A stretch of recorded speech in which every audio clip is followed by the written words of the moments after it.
आसंता काली दिन 11:45 हेब दिवंगत पूर्वतन प्रधानमंत्री मनमोहन सिंह शेषकृत्य नुआदिल्ली निगमबोध घाटर पूर्ण राष्ट्रीय मर्यादा सह हेब अंतिम संस्कार। केंद्र सरकार यह निष्पत्ति नैथिबा गृह मंत्रालय पक्षरु सूचना दिया।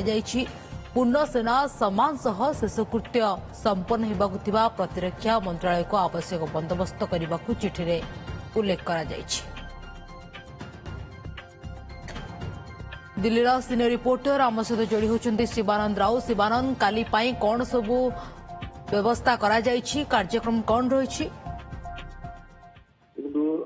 डॉक्टर मनमोहन सिंह शेष यात्रा काली रही दिन सका 9:30 दिल्ली जो कांग्रेस ऑफिस रही मुख्यालय निगम बोध घाट अभिमुखे यात्रा कर सूचना कांग्रेस पक्षर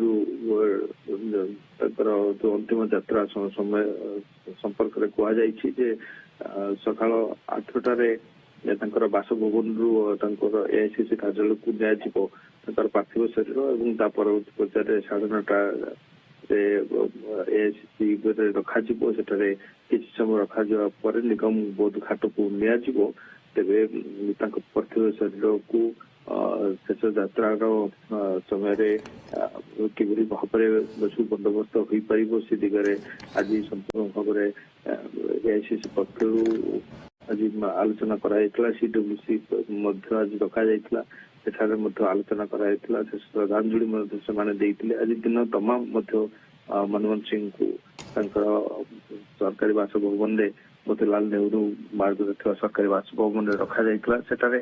समस्त मान्यगण्य व्यक्ति मैंने आसी प्रधानमंत्री नरेंद्र मोदी आसी परवर्ती पर्यायर समस्त वीवीआईपी माने गृहमंत्री ठारू आरंभ कर समस्त कांग्रेस एवं अन्य पार्टी नेता मैंने आसी शेष सम्मान शेष श्रद्धांजलि शेष दर्शन करते कालीर कार्यक्रम रही 11:45 पार्थिव शरीर को ही अंतिम संस्कार करा निगम बोध घाट ही करा निष्पत्ति निया व्यवस्था करा सहित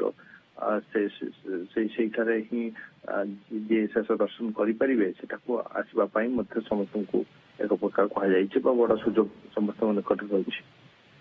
राष्ट्रीय मर्यादा सह अंतिम संस्कार करा जहाँ सूचना देते बहुत बहुत धन्यवाद शिवानंद। आप तमाम सूचना अपडेट पाई।